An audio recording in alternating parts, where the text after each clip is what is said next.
आवाज आ रही है सर? जी जी।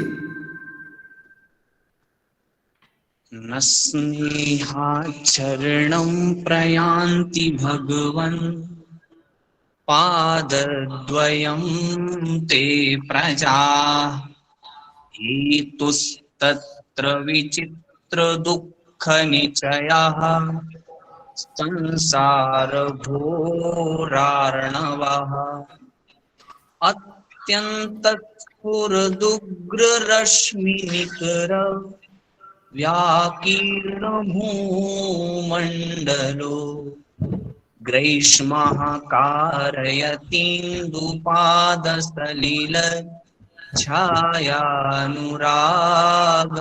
रविः त्रैलोक्येश्वरवन्दनीय चरणा प्रापु श्रियं शाश्वतीं यानाराध्य निरुद्धचण्डमनसः सन्तोऽपि तीर्थङ्कराः सम्यक् विबोधवीर्यविशदा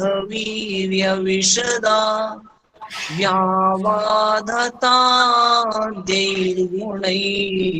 युक्तां तानिहतोष्टमीमि सततं सिद्धान् विशुद्धोदयान्।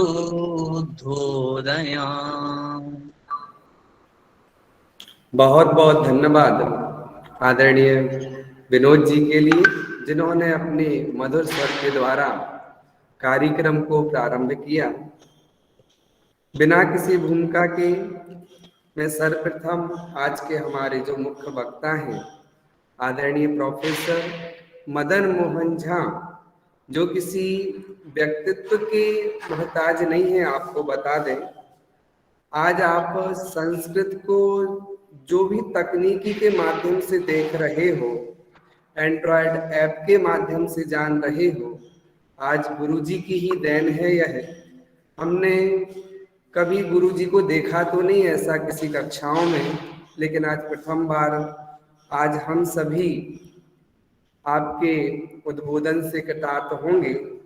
अगर वास्तविकता में संस्कृत जगत में जो क्रांति लाई है एंड्रॉयड ऐप के माध्यम से, प्रथम रूप से प्रथम दृष्टया, तो ये आपका ही योगदान है कि आपने संस्कृत एंड्रॉयड ऐप के माध्यम से संस्कृत जगत में क्रांति लाई।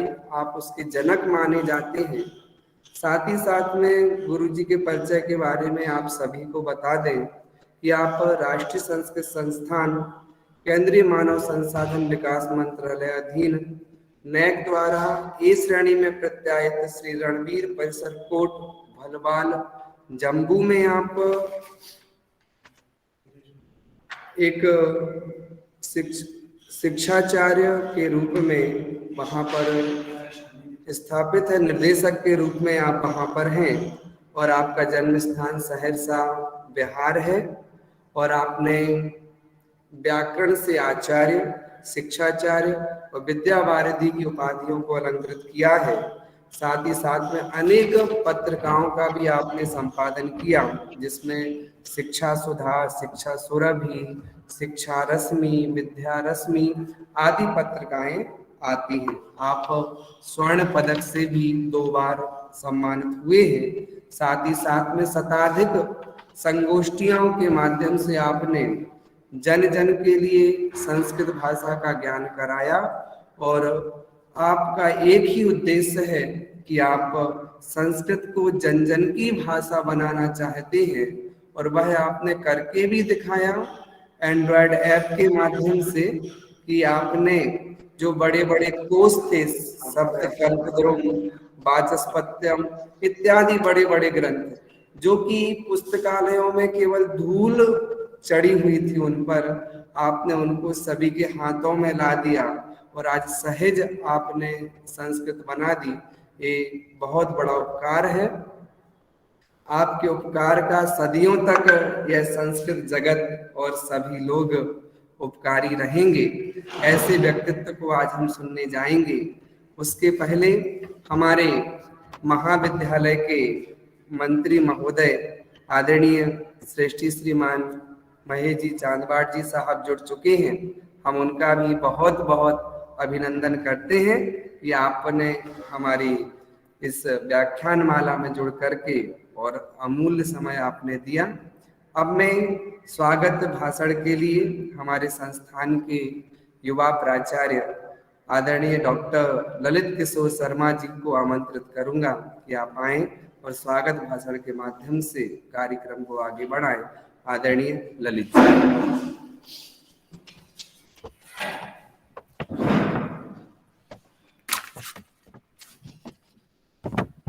भवानी शंकरौ वंदे श्रद्धा विश्वास रूपिणौ जी नॉट ऑडिबल जी विना न पश्यन्ति सिद्धा स्वान्तस्तमीश्वरम्। नमस्सभायै जयपुरस्थ श्री दिगंबर जैन आचार्य संस्कृत महाविद्यालय सांगानेर द्वारा आयोजित ऑनलाइन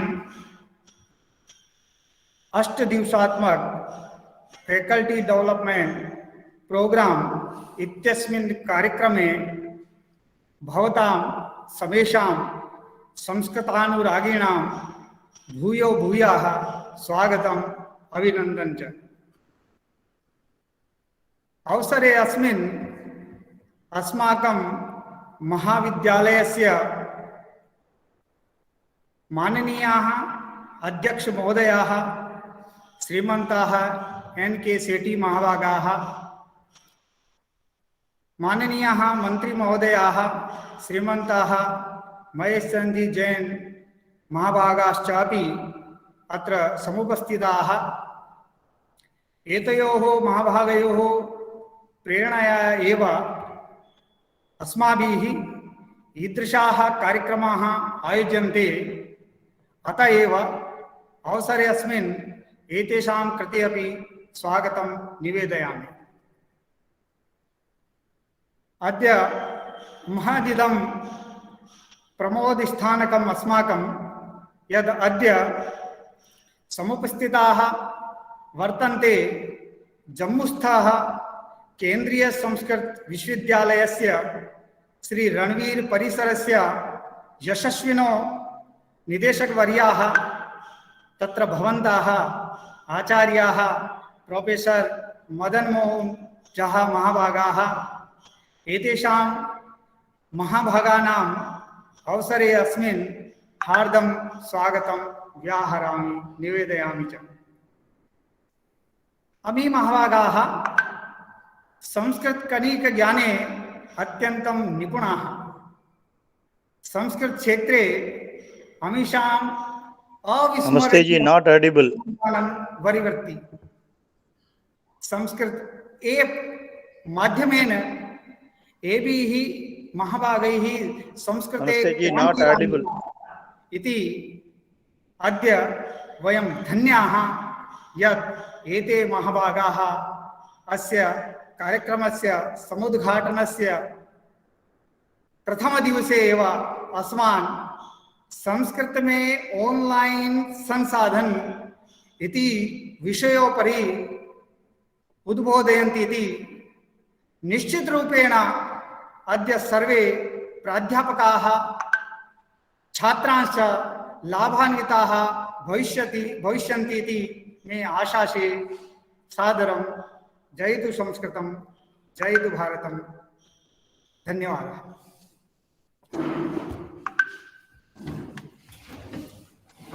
बहुत बहुत धन्यवाद आदरणीय प्राचार्य महोदय।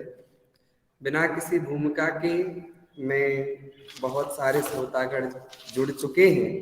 समय व्यर्थ ना गवाते हुए मैं निवेदन करूंगा आदरणीय मदन मोहन झा जी साहब को कि आप का जो विषय है हम सबको उस विषय से अवगत कराएं और ज्ञान दें कि संस्कृत में ऑनलाइन संसाधन का प्रयोग छात्रगण जो जुड़े हैं, शोधार्थी जुड़े हैं, वह किस रूप में करें और हम लोग भी अपनी शिक्षण पद्धति को बढ़ाने के लिए किस रूप में ऑनलाइन का प्रयोग करके शिक्षा को आगे तक ले जाएं। आदरणीय प्रोफेसर साहब।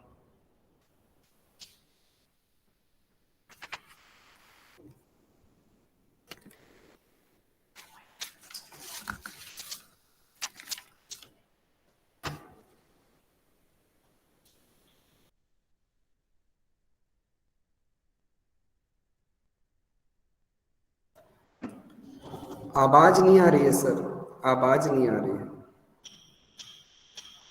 सर्वेभ्यो नमो नमः। जी कृष्णं वन्दे जगद्गुरुं। सौभाग्यस्य विषयः वर्तते यत् जम्मूस्थोपि अयं जनः जयपुर नगरे स्थितेषु विद्यालयेषु ये अध्यापकाः सन्ति तेषां मध्ये आभासी पठनमाध्यमेन उपस्थितोऽस्मि।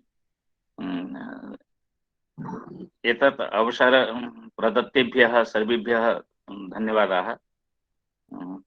परम सम्माननीयाः अस्माकं ये महाविद्यालयस्य अध्यक्षाः सन्ति NK सेठी एवं च ये सचिवाः सन्ति MC जैन महोदयः तेषां कृतेपि धन्यवादाः। अस्माकं प्राचार्याः ललित महोदयाः उपस्थिताः सन्ति।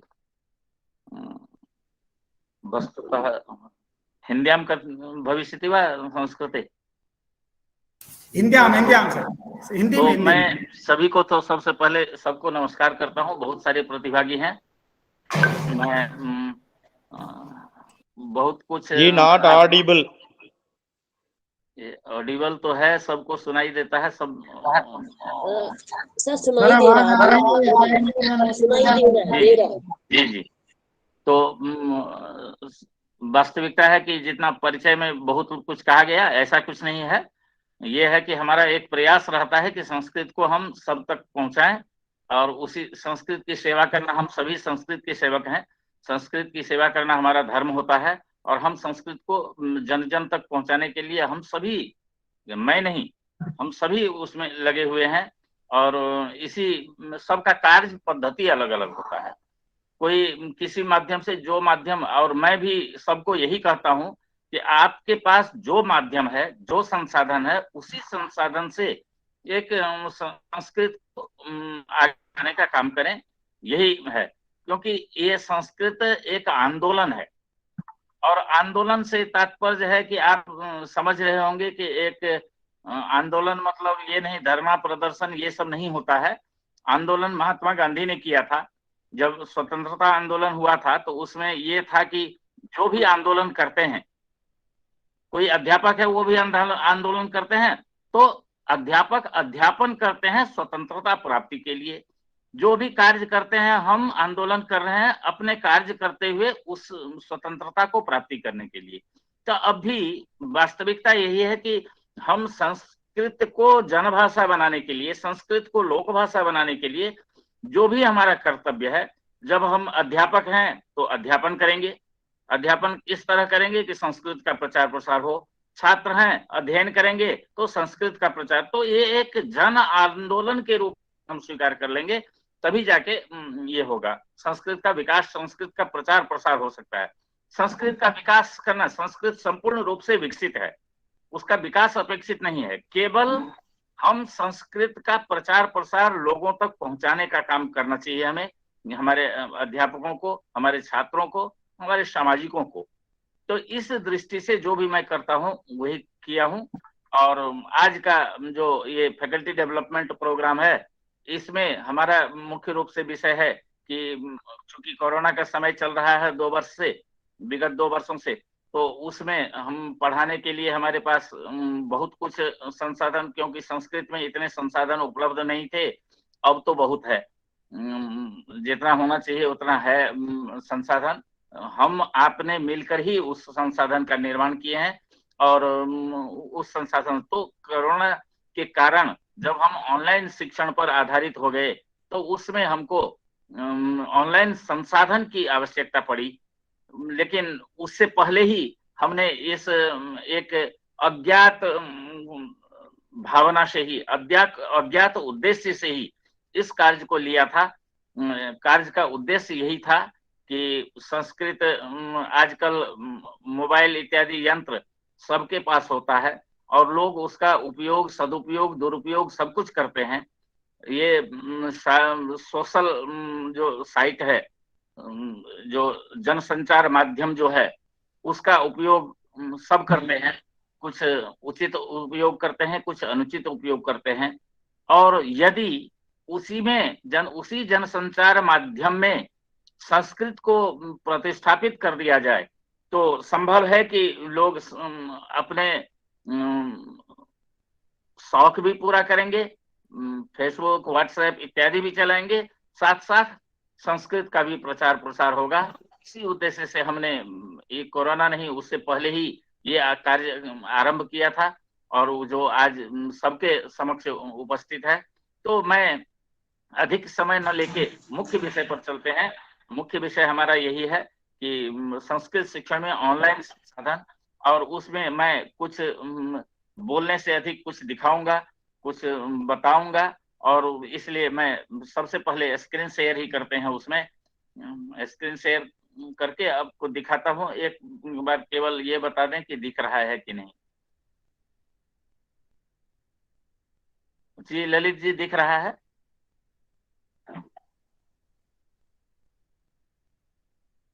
दिख रहा है तो बता दें। दिख रहा है महोदय, दिख रहा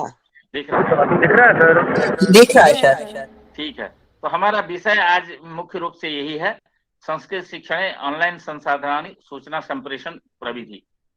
इसमें हम चलते हैं। सबसे पहले देखिए, इसमें कई चीजें काम आती है, जैसे डिजिटल टीचिंग है, स्टडी फ्रॉम होम है, डिस्टेंस लर्निंग है और ऑनलाइन टीचिंग है।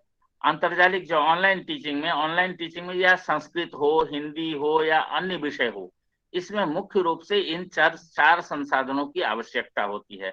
अंकदर्शी शिक्षण, डिजिटल टीचिंग मटेरियल, गृहाद अधिगमः, स्टडी फ्रॉम होम, अंतर्जालिक शिक्षण और दूरस्थ शिक्षा। ये चारों के माध्यम से ही हम ऑनलाइन शिक्षण कर सकते हैं। अब देखिए कि ऑनलाइन शिक्षण के लिए हमको सबसे अधिक आवश्यकता किसी सामग्री की होगी।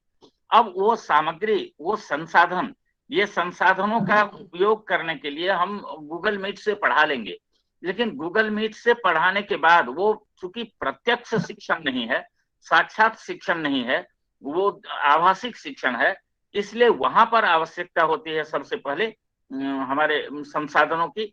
संसाधन से तात्पर्य है जो दो तरह के होते हैं। एक तो संसाधन आप गूगल मीट है, जूम है या इत्यादि को भी ले सकते हैं, और दूसरा है कि उन सामग्रियों का निर्माण, जिन सामग्री के माध्यम से हम अध्यापन करेंगे। जैसे इसमें देखिए, इसका उद्देश्य जो सूचना संप्रेषण तकनीकी का उद्देश्य होता है। हाँ सर, थोड़ा इसको बड़ा कर दीजिए स्क्रीन को तो क्लियर आएगा जी।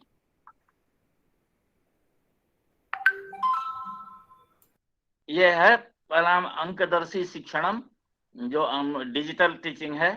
उसके बाद गृह स्टडी फ्रॉम होम है, गृहाद अधिगमः, दूरस्थ शिक्षा है, डिस्टेंस लर्निंग, अंतर्जालिक शिक्षण है। इसके बाद हम देखते हैं कि ये इसमें इसके उद्देश्य क्या होते हैं। एक तो सबसे इसमें जब हम ऑनलाइन टीचिंग करते हैं तो उसमें सबसे अधिक आवश्यकता होती है छात्राभिप्रेरण की, क्योंकि छात्र जो सुनते रहते हैं, कभी कभी आप देखते होंगे जब ऑनलाइन टीचिंग 2 वर्ष से पढ़ा कर रहे हैं तो उसमें छात्र मीट में जुड़ जाएंगे, जूम में जुड़ जाएंगे, जुड़ के अपना काम करते रहते हैं, इसमें ध्यान नहीं देते हैं, दूसरा काम करते रहते हैं या मोबाइल में लगा दिए और सुन रहे हैं अपना दूसरे काम। तो उसमें छात्र अभिप्रेरण की आवश्यकता है। छात्र को अगर बीच बीच में अभिप्रेरित होगा, अभिप्रेरित किस तरह से होगा? अगर कक्षा में बैठे होते हैं, साक्षात छात्र हमारे समक्ष रहता है, तब तो हम प्रश्न इत्यादि करके अनेक प्रकार से उसको अभिप्रेरित करते रहते हैं, लेकिन ऑनलाइन में करने के लिए हमको उस तरह के संसाधन चाहिए जिससे हम उसको कर सकते हैं। इसी तरह छात्राणाम विस्तृत सहभागिता, साक्षात जब अध्यापन होता है उसमें और जब ऑनलाइन टीचिंग करते हैं तो उसमें छात्रों की सहभागिता इसमें अधिक होती है।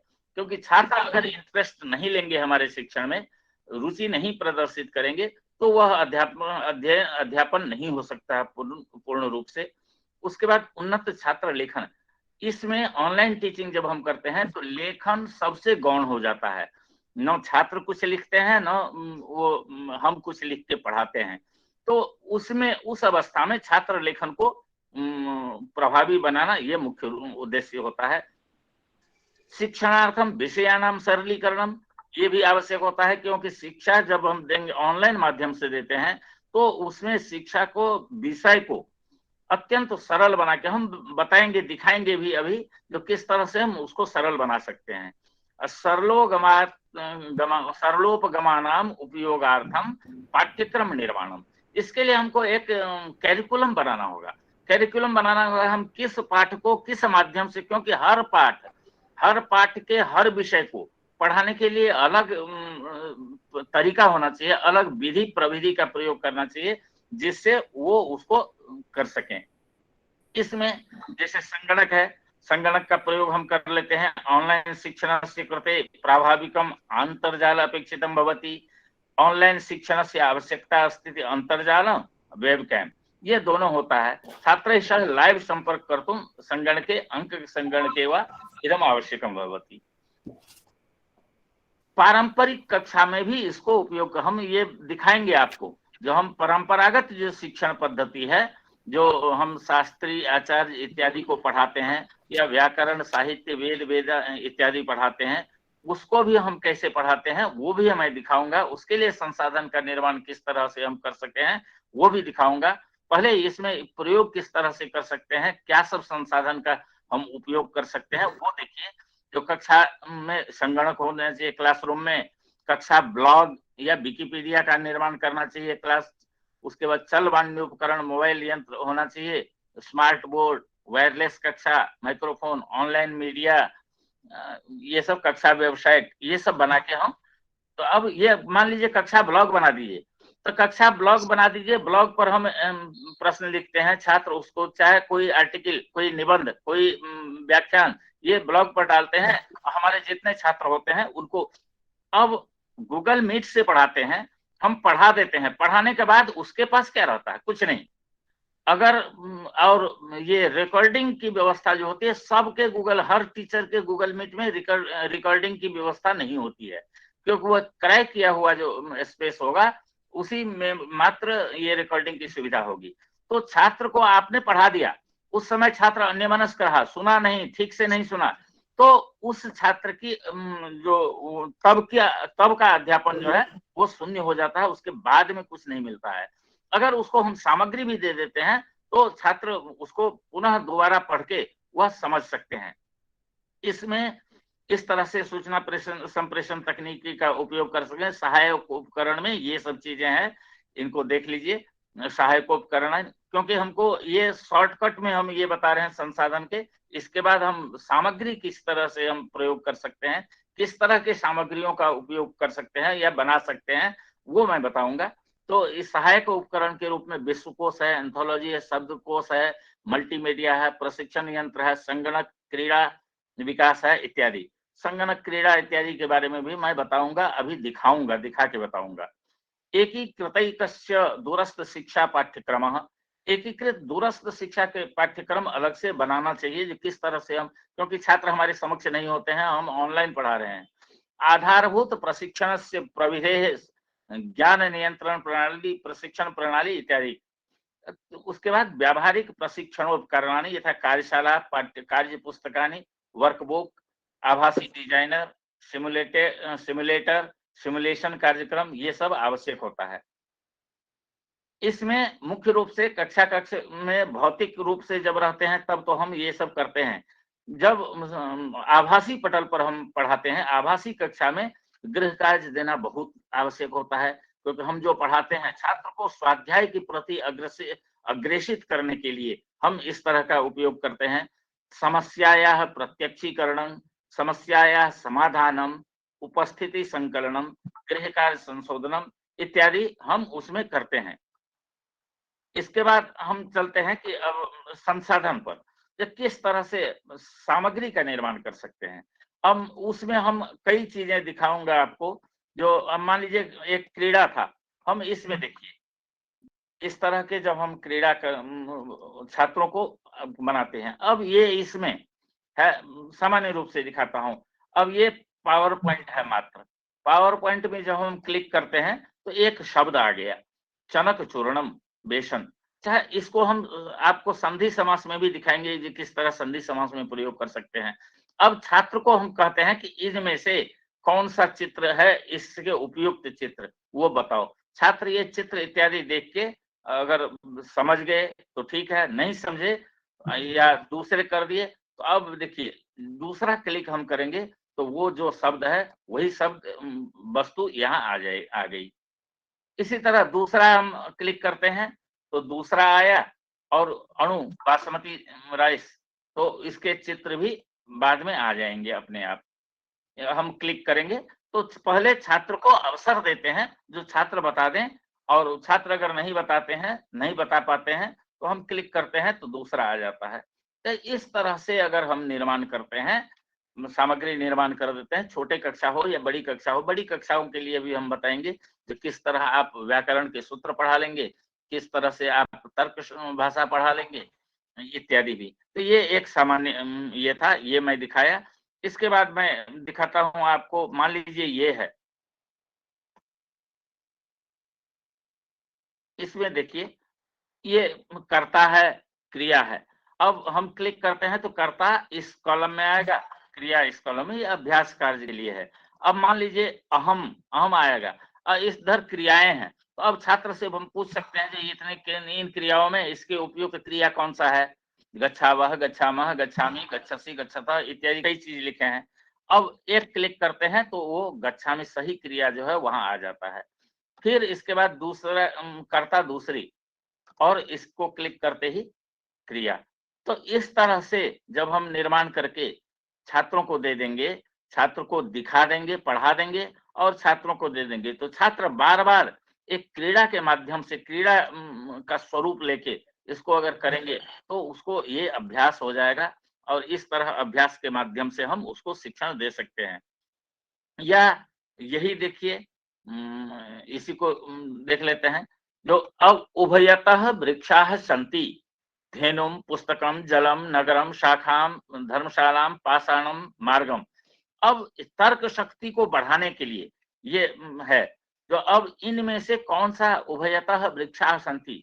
अब पुस्तकम उभयतः वृक्षाः सन्ति ये हो सकता है क्या, तो छात्र को चिंतन करने दीजिए, छात्र को बोलने दीजिए, और अगर छात्र इधर उधर बोलते हैं तो फिर आप क्लिक करिए तो वो आ जाएगा। ये वत्सः धेनुम अनुगच्छति, अनु वहां लगेगा, सह पुस्तकम पठित्वा गच्छति, सह जलम आनेतुम गच्छति, अहम नगरम गच्छामि। इस तरह से वहां आ जा रहा है। तो इस तरह से अगर हम निर्माण करते हैं, अब ये देखिए इसमें कहीं कुछ भी नहीं है। छात्रों को इसमें हम सूत्र भी रख सकते हैं, प्रश्न भी रख सकते हैं। जिस तरह से एक चित्र आता है, देखिए क्लिक करते ही चित्र आया। अब हम इसी तरह एक प्रश्न भी आ सकता है यहाँ पर, और उसके कई उत्तर हैं। छात्रों से पूछते हैं, अगर प्रश्न की इसके चित्र के बदले कोई प्रश्न आया, जो रामस्य पितुः नाम किम, ऐसा प्रश्न आ गया, और उसके उत्तर नीचे बताने हैं छात्रों को। छात्र बता रहा है, अगर नहीं बता रहा है तो, अगर बता भी रहा है तो हम क्लिक करेंगे तो उसका उत्तर आएगा। वो प्रतिपुष्टि होगा, प्रबलन होगा छात्रों को, छात्र के ज्ञान को दृढ़ बनाने के लिए। देखिए अब क्लिक किए तो उसका नाम आ गया, और इस तरह हम दोनों चला गया। फिर अगर क्लिक करते हैं तो एक और चित्र आ गया। कहाँ से आता है, नहीं आता है, स्लाइड में कुछ नहीं है, अपने आप आता है। इस तरह से हम बनाते हैं उसको, और इसके बाद क्लिक करें तो चित्र आता है। इसी तरह इस तरह हम बहुत कुछ इस तरह के बना के देते हैं। मान लीजिए एक ये है, इसमें है कायम कह कालह, मान लीजिए ये आया, इसका नाम क्लिक करते ही ये उनका नाम और समय दोनों आ जाता है। इस तरह से चला गया। फिर अगला क्लिक करने पर अगला आता है।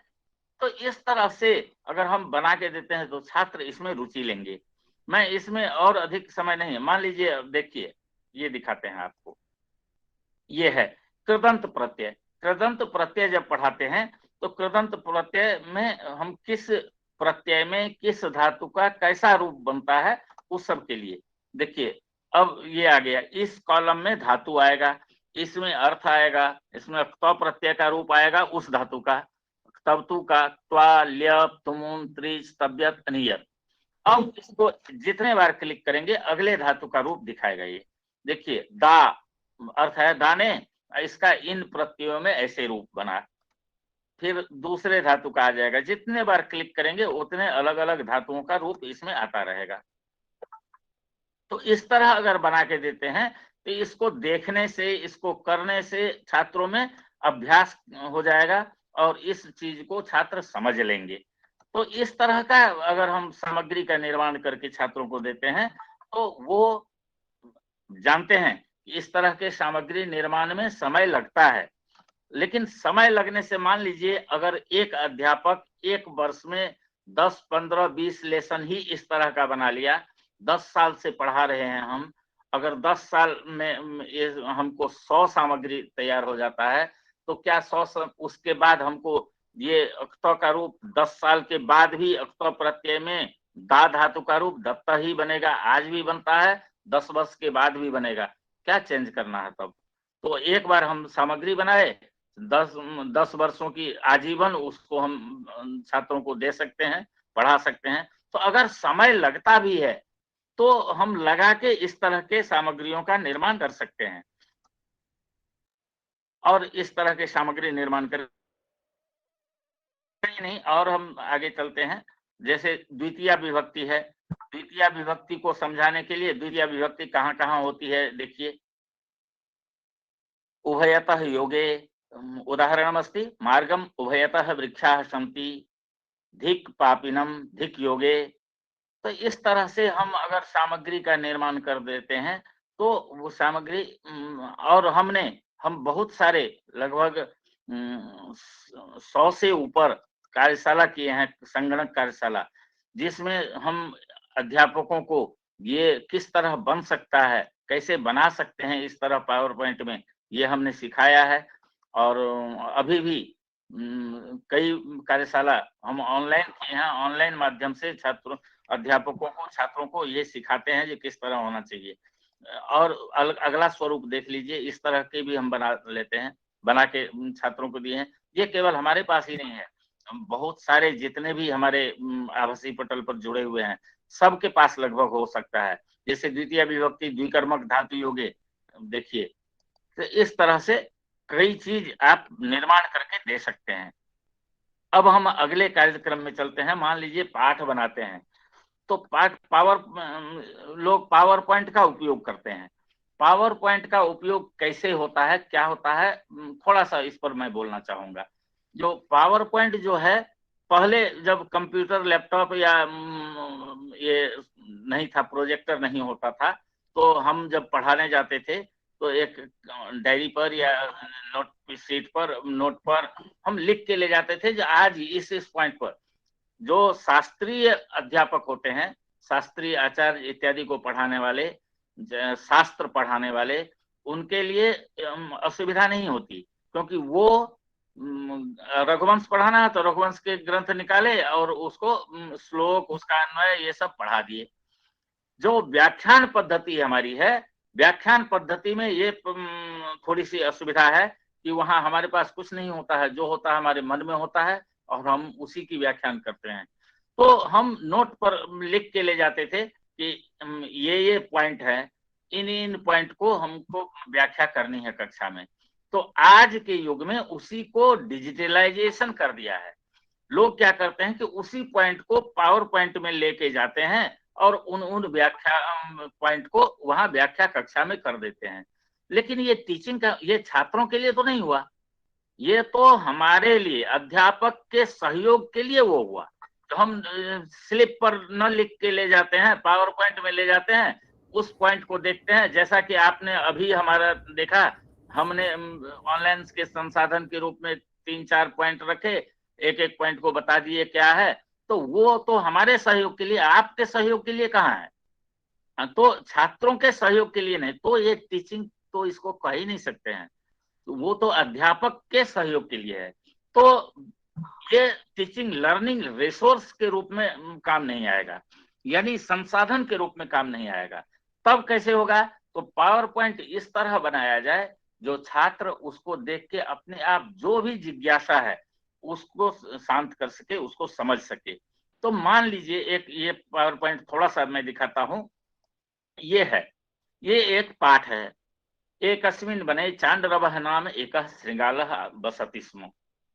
अब छात्र ये पाठ पढ़ा, अब इसमें मान लीजिए एकस्मिन्, छात्र के मन में संशय हुआ कि एकस्मिन् का अर्थ क्या है, इसमें एकस्मिन् का तात्पर्य नहीं समझा वो, तो क्या करेगा? एकस्मिन् को ही हम क्लिक करते हैं। देखिए अब एकस्मिन् का पेज खुल गया। वहीं एकस्मिन् एक शब्दस्य सप्तम एक वचने रूपम भवति एकस्मिन्, एकस्मिन् वने सिंहः अस्ति, एकस्मिन् दिने सूर्यः उदेति, बहुत सारे उदाहरण। और फिर हमको कहाँ जाना है? मुख्य पाठ पर जाना है। हम पाठ्यांश को यहाँ क्लिक देते हैं। देखिए फिर से हम वहीं आ गए। अब मान लीजिए चांडरवः, चांडरवः नया शब्द मिला उसको, तो चांडरवः क्या है इसके बारे में जानना है, तो चांडरवः शब्द को ही हम क्लिक करते हैं। देखिए चांडरवः यहाँ आ गया। चांडरवः एकम नाम अस्ति, अस्याम कथायाम एकस्य शृंगालस्य नाम चांडरवः अस्ति। चांडरवः इति अकारांत पुल्लिंग शब्दः प्रथमा एकवचने रूपम भवति चांडरवः। गजः इति अकारांत पुल्लिंग शब्दस्य प्रथमा रूपम किम भवति, मूल्यांकन भी वही कर लेते हैं। तो इस तरह से फिर अगर वहां जाना है तो पाठ्यांश पर चले गए। इसी तरह मान लीजिए अवबोध प्रश्न, उसका छात्रों का मूल्यांकन करना होता है, तो अवबोध प्रश्न को क्लिक कर देते हैं, यही हम आ जाते हैं। तो इस तरह से अगर पाठ बनाया जाए, इस तरह से अगर हम छात्र को पढ़ाते हैं, तो छात्र समझ ये रिसोर्स बना के, संसाधन बना के देते हैं अगर पावर पॉइंट को, तो छात्रों के काम आ सकता है। बल्कि हमारे लिए अध्यापक के लिए भी सहयोग होगा और अध्यापन में भी सहयोग होगा, और छात्र भी इसको एक संसाधन के रूप में, लर्निंग रिसोर्स के रूप में इसका प्रयोग कर सकते हैं। तो इस तरह का पावर पॉइंट का निर्माण अगर कर सकते हैं, करें हम। जैसे आप बसती को नहीं समझ पाया, तो उसी को हम क्लिक करेंगे और बसती वाले पेज पर चले जाएंगे और फिर वहां पाठ्यांश को क्लिक कर देंगे तो यहाँ आ जाएंगे। तो इस तरह का निर्माण जो पाठ्य योजना का है, वो निर्माण बहुत ही उपयोगी होता है। और इस तरह पाठ्य जब हम उसका पावर पॉइंट का निर्माण करेंगे तो वो लर्निंग रिसोर्स के रूप में आएगा, संसाधन के रूप में आएगा, शिक्षण संसाधन के रूप में आएगा। जब सामान्य रूप से लोग क्या करते हैं, जो निबंध लिखते हैं, पाठ लिखते हैं, जो भी लिखते हैं, उसी को अलग अलग स्लाइड में पेस्ट कर दिए और उसको जाके दिखा के पढ़ाते हैं। अब हम सेमिनार ही करते हैं, सेमिनार में पेपर पढ़ते हैं, तो इस तरह अगर हम विषय सूची एक बना लेते हैं, हर विषय सूची, अब गांधी है, गांधी कोई पाठ गांधी जी पर, गांधी जी के दांडी यात्रा हम पर कुछ लिख के ले जा रहे हैं कहीं सेमिनार में, तो उसमें हम क्या कर सकते हैं, अब जैसे आज युवा दिवस है, राष्ट्रीय युवा दिवस है, उसी पर हम अगर सेमिनार में कोई पेपर प्रेजेंट करना है, तो हम विषय अपने पूरे प्रेजेंटेशन को, पूरे व्याख्यान को अलग अलग भागों में बांटेंगे। जो स्वामी विवेकानंद का जन्म, उसकी स्वामी विवेकानंद की शिक्षा दीक्षा, स्वामी विवेकानंद द्वारा किए गए कार्य, जैसे ब्रह्म समाज की स्थापना, ये सब तो अलग अलग पॉइंट हुआ। अब हम इसमें विषय सूची में वो पॉइंट रखेंगे, और जब ही जिस पॉइंट को क्लिक करेंगे वही पॉइंट खुल जाएगा, और फिर वापस से उस पर हम आ जाएंगे। तो इस तरह के निर्माण करके अगर हम ले जाते हैं वहां किसी कक्षा में किसी, तो बहुत ही उत्तम होता है, और तब हम उसको ठीक से चलते हैं।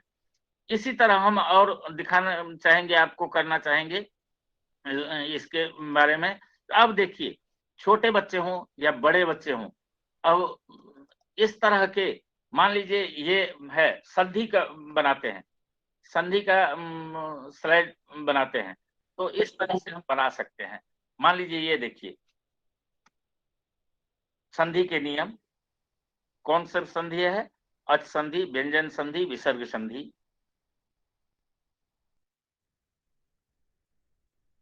अब अच संधि में, स्वर संधि में गुण संधि, यण संधि, अयादि संधि, प्रकृति भाव संधि, वृद्धि संधि, दीर्घ संधि, पूर्व रूप संधि, पररूप संधि।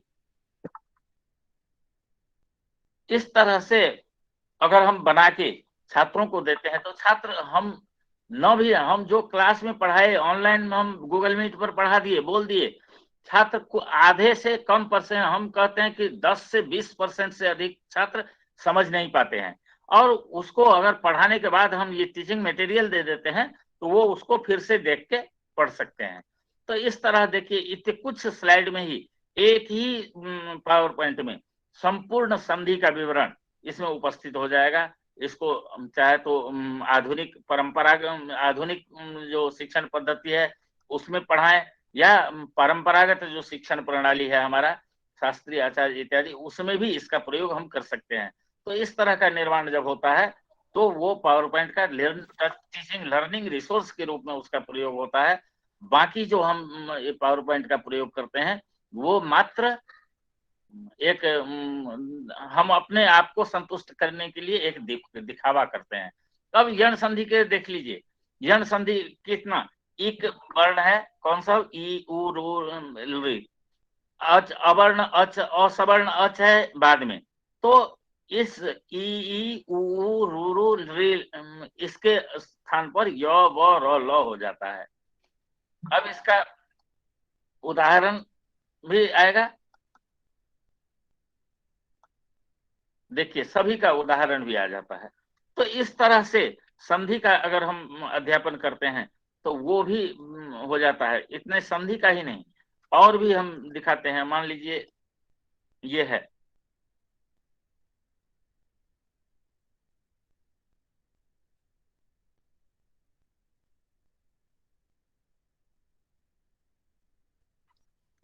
हम वर्णमाला पढ़ाते हैं बच्चों को। वर्णमाला जब पढ़ाते हैं उसको दिखाता हूं आपको। वर्णमाला पाणिनि के अनुसार, वर्णमाला कितने में, हमारे पाणिनि शिक्षा के अनुसार वर्णमाला में प्रायः कभी 64 कभी 63 इतने वर्ण माने जाते हैं। जैसे स्वर इतने हैं, विसर्ग, जिह्वामूली, उपध्मानी, यम, अनुस्वार, स्पृष्ट तथा रिप्लुत, यकार आदि, स्पर्श, रिप्लुत, 64 वर्ण में इस तरह से वर्ण रहता है। अब देखिए स्थान कौन कौन से है, उरस, शिरस, कंठ, तालु, ओष्ठ, जिह्वामूल, दंत, नासिका। इसको चित्र के माध्यम से हम दिखा दीजिए। जो कंठ, कंठ में अ क ख ग घ अकुह विसर्जनीय नाम कंठ है, तो इसका उच्चारण स्थान यहाँ है। तो इस तरह से हम अगर इसको दिखा देते हैं, उसके बाद देखिए अ है, अ से अतिरशः, अश्वः, अक्षोटम, अखरोट, इसका एप्लीकेशन भी है जो हम कुछ नहीं करके, एप्लीकेशन है, अगर बच्चों के मोबाइल में डाल दें, मैं एप्लीकेशन दिखाता हूं। एप्लीकेशन के माध्यम से जो हमारा ऐप है, ऐप के माध्यम से भी इसका शिक्षण आप कर सकते हैं और छात्र आसानी से इस विषय को पढ़ सकते हैं एप्लीकेशन के माध्यम से।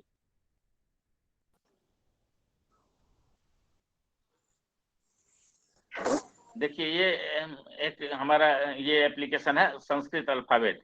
अब ये गूगल प्ले स्टोर पर है और इसको लॉन्च करते हैं। लॉन्च करने पर इतने सारे वर्ण आ जाते हैं। किसी भी वर्ण को क्लिक कर दीजिए, जैसे हमने क को किया क्लिक। अब देखिए क से ये सब वर्ण आ गए, ये सब चित्र आए। अब जिस चित्र को करेंगे, ये देखिए ध्वनि भी है उसमें। अगर ध्वनि ठीक से नहीं सुना तो फिर से प्ले कर दीजिए।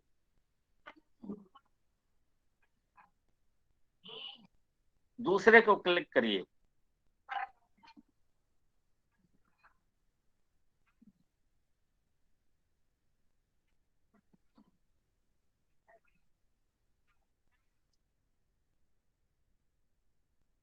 इस तरह से हम कभी भी किसी को भी कोई भी ये कर सकते हैं। सारे वर्णों का इसमें पूरे वर्णमाला का ये बना हुआ है। अब ये वर्णमाला ऐप है और उसमें हम कर सकते हैं। तो वर्णमाला ऐप में इस तरह से हम जो भी वर्ण, जितने भी वर्ण हैं, सबके सबके 6-6 चित्र हैं। और बच्चे खेल खेल में अब दौ से कौन कौन से शब्द होते हैं देखिए, दौ आ गया, ये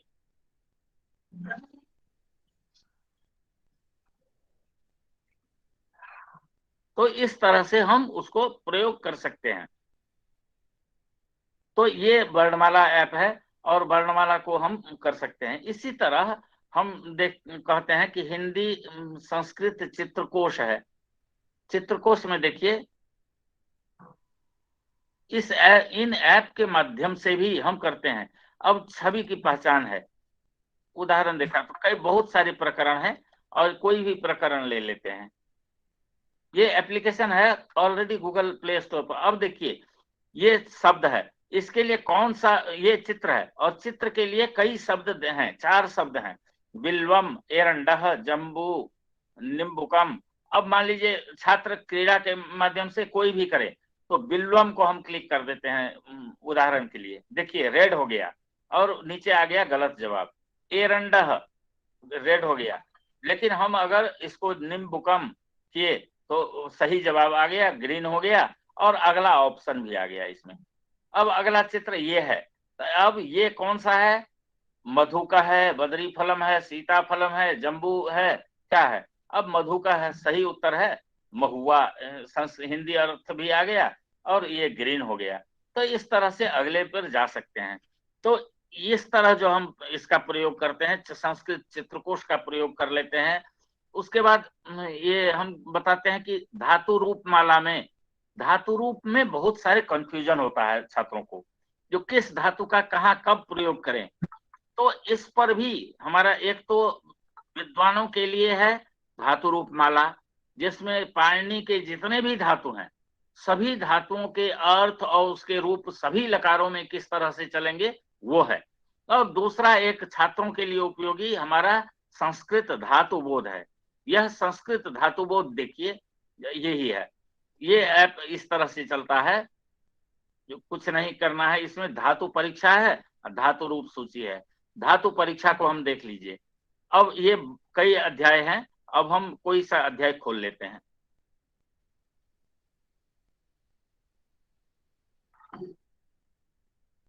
अब ये इस अध्याय में देखिए 12वां अध्याय खोला, खिन्ते, यह संस्कृत में रूप है। अब खिन्ते किस धातु का रूप किस में है, ये किस धातु का रूप है, यह परीक्षण के लिए 4 ऑप्शन है, क्लदी, दृशिर, खिद, क्लेश। तो हम खिद का मैं जानता हूं इसलिए करता हूं, नहीं तो ऑप्शन जो भी, अब मान लीजिए इसको कर दिए तो ये रेड हो गया और साउंड आया जो गलत आंसर है। खिद को कर दिए तो देखिए ताली बज गया, मतलब सही उत्तर है। अब देखिए इसमें खिद दैन्य, अर्थ होता है दुख देना, गण है रुधादि, पद है आत्मनेपदी। इसका अगर पूरा रूप दिखना है तो धातु रूप दिखाने को क्लिक करते हैं। देखिए धातु रूप पूरा बना बनाया धातु रूप आ गया सभी लकारों में। तो इस तरह से हम इसको प्रयोग कर सकते हैं। इतना ही नहीं, अगर हम इसमें हम चलते हैं इसके दूसरे धातु रूप सूची जो है, उसमें धातु रूप सूची, इसको अगर क्लिक करते हैं तो देखिए इसको अगर क्लिक किए तो ये सारे धातुओं का आ गया। अब मान लीजिए वन धातु का अनेकार्थकत्व, इसका रूप देखना है तो देखिए बनति रूप बनता है, आदर करना, भ्वादि अर्थ में परस्मय पद। अब रूप दिखाएं, धातु रूप दिखाएं पूरा, बनति कैसे बनता है देखिए, वनति, वनतः, वनंती, वनसी, वनथः, वनत, पूरा रूप सभी लकारों में उपलब्ध है। तो इस तरह से अगर इसका प्रयोग करते हैं तो धातु रूप संबंधी जितनी भी समस्याएं होंगी छात्रों की वह इससे सॉल्व हो सकती है। इसमें चूंकि संस्कृत में बनति, अब संस्कृत के पाठ में जब पाठ पढ़ता है कहीं उसको बनति मिला क्रिया के रूप में, तो अब वो सोचता है कि बनति किस धातु का रूप है, किस लकार में है या किस वचन में है, किस विभक्ति में ये है। तो इसके लिए वो इस ऐप का प्रयोग कर सकते हैं और इसको समझ सकते हैं। तो इस तरह से धातु रूप है। इसी तरह हमारा शब्द रूप माला भी है। शब्द रूप माला में भी वही है कि जितने भी शब्दकोश है, शब्द है हमारे सिद्धांत कौमुदी में, या लघु सिद्धांत कौमुदी में, उससे कर सकते हैं। एक संस्कृत सीखने के लिए एक छोटा सा एप्लीकेशन हमारे पास, हमने एप्लीकेशन लगभग 50 के लगभग एप्लीकेशन बनाए हैं। 50 के एप्लीकेशन लगभग एप्लीकेशन में हम 3 स्तर का एप्लीकेशन है हमारा।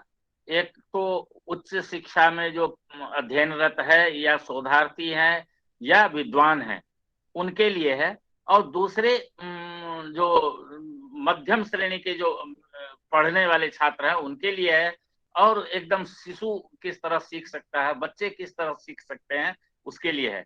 ये संस्कृत स्वयं शिक्षक है संस्कृत सीखने के लिए। अब इसको देखिए, इसमें संस्कृत तो हिंदी करते हैं, इसमें बहुत सारे पाठ हमने डाले हैं, कई पाठ है, कई अभ्यास है। अब मान लीजिए हम कोई सा अभ्यास खोलते हैं, कोई सा अभ्यास खोले। अब यहाँ एक प्रश्न तस्मात् अधिकः महत्वपूर्ण अस्ति, अब इसका हिंदी अनुवाद करना है, और इसमें नीचे बहुत सारे वर्ड दिए हुए हैं। अब छात्रों को स्वतः खोजना है कि कौन से वर्ड हम प्रयोग करें। तो मान लीजिए इसमें जो भी आप टच करेंगे, अगर सही उत्तर है यानी इसके अनुवाद के अनुकूल वो शब्द है, तब तो ऊपर में रहेगा, नहीं तो वह वापस आ जाएगा। जैसे हमने मोबाइल शब्द है, मोबाइल को क्लिक किए, कितनों बार क्लिक करिए, ऊपर में रुकता नहीं है, वापस आ जाता है। महत्वपूर्ण को क्लिक करते हैं, देखिए महत्वपूर्ण रुक गया। रहीम नहीं रुकता है, सुंदर नहीं रुकता है, अधिक अधिक चाहिए वहां इसलिए रुक गया। सुख दुख नहीं रुकता है, प्रश्न प्रश्न चाहिए उसमें इसलिए रुक गया। है रुक गया, तुलना नहीं रुकता है, उससे हो गया नहीं। यह, अब देखिए सेंटेंस कंप्लीट होते ही ये ग्रीन हो गया पूरा, यह प्रश्न उससे अधिक महत्वपूर्ण है, अनुवाद कंप्लीट हो गया।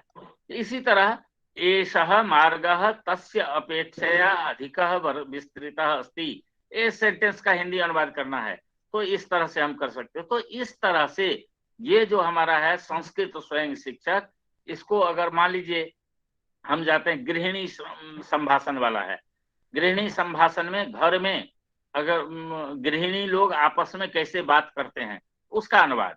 एक है कि अरे मालती आओ बैठो आप कुशल हैं, इस तरह का सेंटेंस है। संस्कृत में क्या कहेंगे, तो अब इसमें अनुवाद कर लीजिए। तरही नहीं लिया, उपविशतु ले लिया, करोमि सर्वम इच्छति, हरिहि मालती आ गया, ठीक सही है मालती इसलिए ले लिया, कुशलिनी ले लिया, किम ले लिया, करोति, अहो, देखिए कंप्लीट होते ही अहो मालती आगच्छतु, उपविशतु, कुशलिनी, किम, ये तो इस तरह से हम कर सकते हैं, इसका उपयोग कर सकते हैं। मैं बहुत एप्लीकेशन नहीं दिखाना चाहूंगा क्योंकि बहुत है, और शब्द कल्पद्रुम, वाचस्पत्यम, ये सारे। अब इसी तरह एक हमारा अमरकोश है, अमरकोश में देखिए बहुत ही गजब का ये है कि जितने भी शब्द हैं दुनिया में, जो जितने भी संस्कृत के डिक्शनरी हैं, सबका इसमें संकलन किया गया है। अब जैसे मान लीजिए हम कक्ष शब्द देखते हैं, तो यहाँ सर्च में लिखते हैं, यहाँ सर्च ऑप्शन है, सर्च में हम लिखते हैं कक्ष शब्द, देखिए हमारे सर्च में आ गया कक्ष, कक्षा, तो कक्ष शब्द को क्लिक कर दिए मान लीजिए। अब देखिए कक्ष शब्द से संबद्ध कहीं भी जिस किसी भी कोश में होगा, जैसे शब्द कल्पद्रुम में कक्ष का ये है, अमरकोश में कक्ष का ये सब आया। इसके बाद अमरकोश के बाद जब हम इसमें आते हैं वाचस्पत्यम में शब्द का अर्थ बताया। सारे कोश जितने भी कोश हैं संस्कृत के, अंग्रेजी के, सब में शब्द सागर का ये आ गया।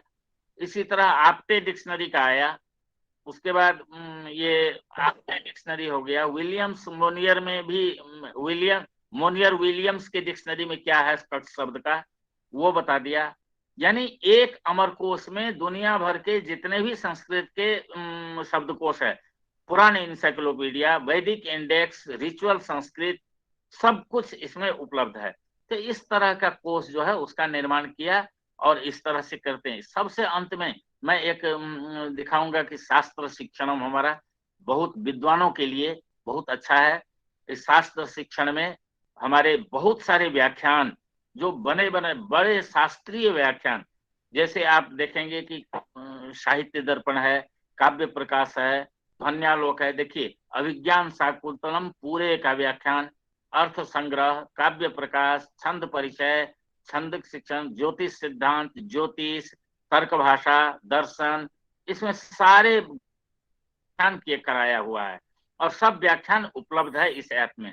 जैसे मान लीजिए अभिज्ञान शाकुंतलम देखना है तो देखिए अभिज्ञान शाकुंतलम के संपूर्ण सभी अंकों के पाठ आपको मिल जाएंगे। जो भी आप पाठ क्लिक करेंगे वो खुल जाएगा यहाँ पर और उसका व्याख्यान आरंभ हो जाएगा। देखिए एक उदाहरण के रूप में ये देख लीजिए। और इस तरह से हम देखिए हम क्लिक किए उस लिंक को, उस पर अभिज्ञान शाकुंतलम के पाठ 33 को, यहाँ आरंभ हो गया अभिज्ञान शाकुंतलम का 33वां पाठ। इसका वीडियो व्याख्यान है, ये आरंभ हो गया। इसी तरह जो भी ग्रंथ है सभी ग्रंथों के आपको उपलब्ध हो जाएगा। तो इस तरह से हम इसको प्रयोग में करते हैं। शास्त्र शिक्षणम जो मोबाइल ऐप पर आपको उपलब्ध है और इस तरह बहुत सारे एप्लीकेशन है, उन एप्लीकेशनों के माध्यम से आप उसका प्रयोग कर सकते हैं। इसमें इस तरह ये वर्णमाला का है ज्ञान और बहुत सारे संसाधन है।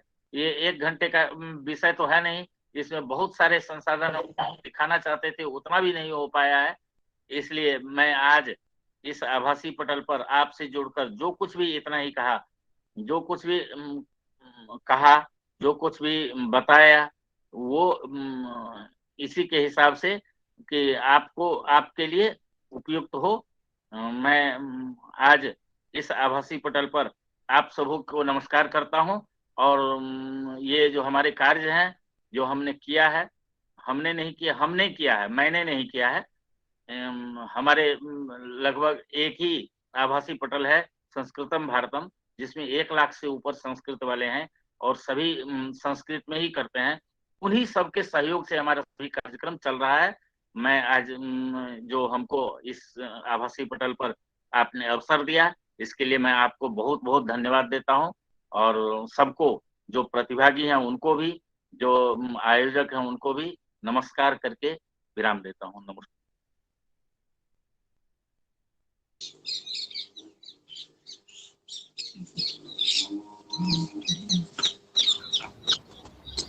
बहुत बहुत धन्यवाद आदरणीय प्रोफेसर साहब मदन मोहन झा साहब का।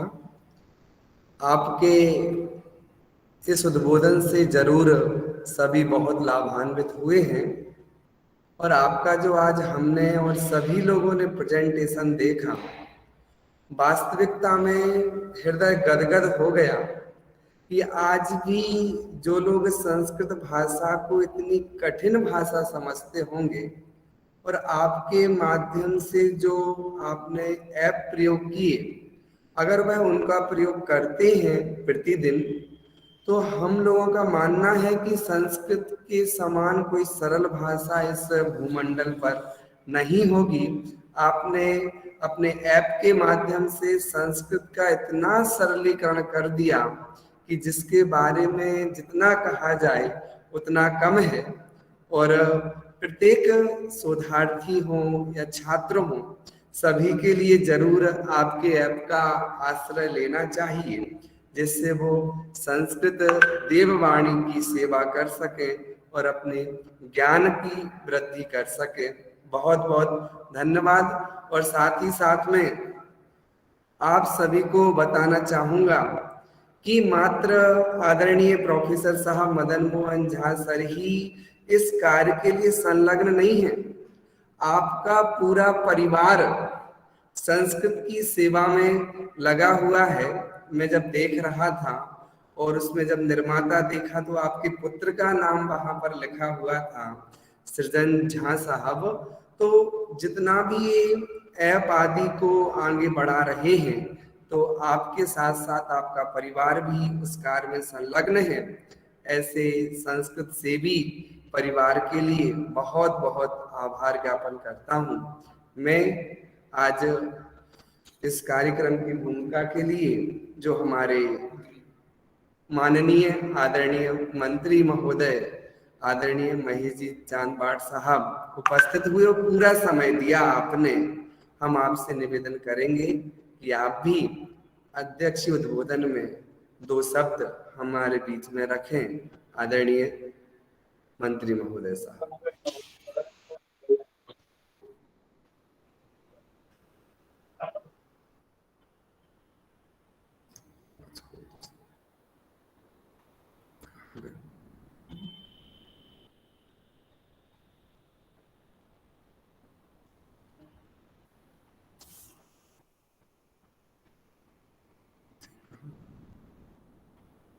सर आवाज नहीं आ रही आपकी, अनम्यूट करें सर। सर आवाज नहीं आ रही है, अनम्यूट कीजिए।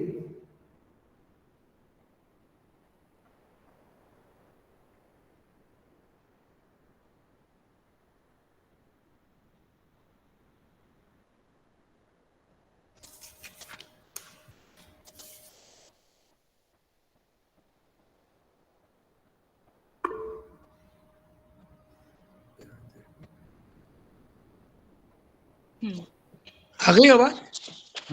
जी सर, जी सर। आवाज? हेलो जी सर, आवाज आ रही है। जी सर, आवाज आ रही? आवाज आई? जी सर।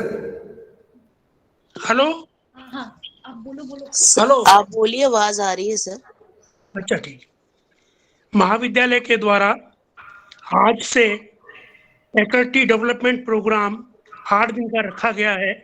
उसमें आज प्रथम दिवस हमने संस्कृत में ऑनलाइन संसाधन विषय पर यह आयोजन किया है। इसमें माननीय प्रोफेसर मदन मोहन जी झा साहब को आमंत्रित किया। आपने यहाँ पर इसमें भाग लेकर के जो विषय का प्रतिपादन किया है वो बहुत ही सुंदर विषय है। वास्तव में देखा जाए तो संस्कृत भाषा किसी समय भारत में जन भाषा थी। इसी कारण से अनेक ग्रंथों का निर्माण हुआ, लेकिन समय के फेरबदल के कारण से और आज यह भाषा हमारे बीच में जन भाषा के रूप में नहीं है। लोग इस भाषा को बहुत कठिन भाषा समझते हैं, इसलिए इसके अध्ययन में रुचि भी नहीं लेते हैं। लेकिन आपने जिस प्रकार से ऑनलाइन इसके अध्ययन के विषय में बताया है, उससे ये मैं मान के चल रहा हूं कि अब इस भाषा के अध्ययन के प्रति लोगों का रुझान होगा। हमारा दिगंबर जैन आचार्य संस्कृत महाविद्यालय सन 1885 से संस्कृत अपभ्रंश और भाषा के अध्ययन और उन्नयन में प्रगतिशील है और निरंतर इस प्रयास में है कि यह भाषा जन जन की भाषा बने, लोग इसमें रुचि लें। और इसी दृष्टि से आज 136 वर्षों से यह महाविद्यालय इस ओर प्रयत्नशील है। आज ये 2 वर्षों से जो हमारा विकट समय चल रहा है, इस कारण से आज ये व्याख्यान माला मैं आपको यहाँ पर व्यक्ति से आमंत्रित नहीं कर पाए हैं। यदि आप यहाँ पर पधारते तो हमारे महाविद्यालय को देख करके आप प्रसन्न होते कि किस प्रकार से हमने संस्कृत अपभ्रंश और प्राकृत भाषा के अध्ययन के लिए आधुनिक तरीके से किस प्रकार से व्यवस्थाएं की है। यह महाविद्यालय 136 वर्षों से निरंतर सेवारत है। आज भी इसमें 425 विद्यार्थी अध्ययनरत हैं। पूरे भारतवर्ष में संस्कृत महाविद्यालयों में ऐसा महाविद्यालय दूसरा देखने को नहीं मिलेगा जिसमें इतनी बड़ी संख्या में इस विषय को अध्ययन करने के लिए विद्यार्थी हो। हमारे यहाँ पर छात्राएं भी शिक्षारत हैं और वे भी बहुत रुचि के साथ में विषय का अध्ययन कर रही हैं। आज आपकी इस वार्ता के द्वारा लोग प्रभावित हुए हैं और हम आशा करते हैं कि इस नई तकनीक से अब संस्कृत के अध्ययन में लोग रुचि लेंगे। आज संस्कृत अध्ययन को बहुत कठिन लोग मान करके चलते हैं, लेकिन इस प्रकार से जो आधुनिक संसाधनों के माध्यम से जिस प्रकार से आपने बताया है, उससे लोग ये समझेंगे कि इसका अध्ययन बहुत सरल तरीके से भी किया जा सकता है। मैं आपका बहुत बहुत आभार व्यक्त करता हूं और आशा करता हूं कि आपकी भविष्य में भी हमें जब भी आवश्यकता होगी आप हमें सेवा देने का प्रयास करेंगे और किसी समय जयपुर में पधार करके हमें व्यक्तिगत रूप से भी अपनी सेवाओं का लाभ देने का प्रयास करेंगे। मैं महाविद्यालय की ओर से आज के इस कार्यक्रम के लिए आपको बहुत बहुत धन्यवाद व्यक्त करता हूं। साथ ही हमारे जिन लोगों ने भी इस कार्यक्रम में भाग लेकर के इसका लाभ लिया है उन सबका भी आभार मानता हूं, उन्हें भी धन्यवाद व्यक्त करता हूं और आशा करता हूं कि वे संस्कृत के अध्ययन में अधिक से अधिक रुचि लेंगे और अन्य लोगों को भी इस ओर ध्यान देने का प्रयास करेंगे कि इस ओर वो भी आकर्षित हों, ताकि लोग केवल जो आज दूसरे अध्ययन में रुचि ले रहे हैं, तकनीकी विषयों में रुचि ले रहे हैं, इंजीनियरिंग में रुचि ले रहे हैं, वे संस्कृत की ओर भी रुचि लें, जिससे हमारा जो ग्रंथ भंडारों में हमारे ग्रंथ रखे हुए हैं उन सब में जो ज्ञान है उस ज्ञान का सब लाभ ले सकें और जन जन की ये भाषा बन सके। मैं इसी आशा के साथ आप सबका बहुत बहुत आभार मानता हूं, आपको बहुत बहुत धन्यवाद देता हूं और आशा करता हूं कि इसी प्रकार से आप आगे भी हमारे इस कार्यक्रम में भाग लेंगे और अन्य विषयों में भी रुचि लेंगे और लाभान्वित होंगे। मैं पुनः प्रोफेसर मदन झा साहब का महाविद्यालय की ओर से और अपनी ओर से बहुत बहुत धन्यवाद व्यक्त करता हूँ। धन्यवाद। बहुत बहुत धन्यवाद आदरणीय मंत्री महोदय साहब का, जिन्होंने सभी श्रोताओं के लिए महाविद्यालय का परिचय कराया और हमारे महाविद्यालय की रूपरेखा क्या है उसके बारे में सभी को अवगत कराया।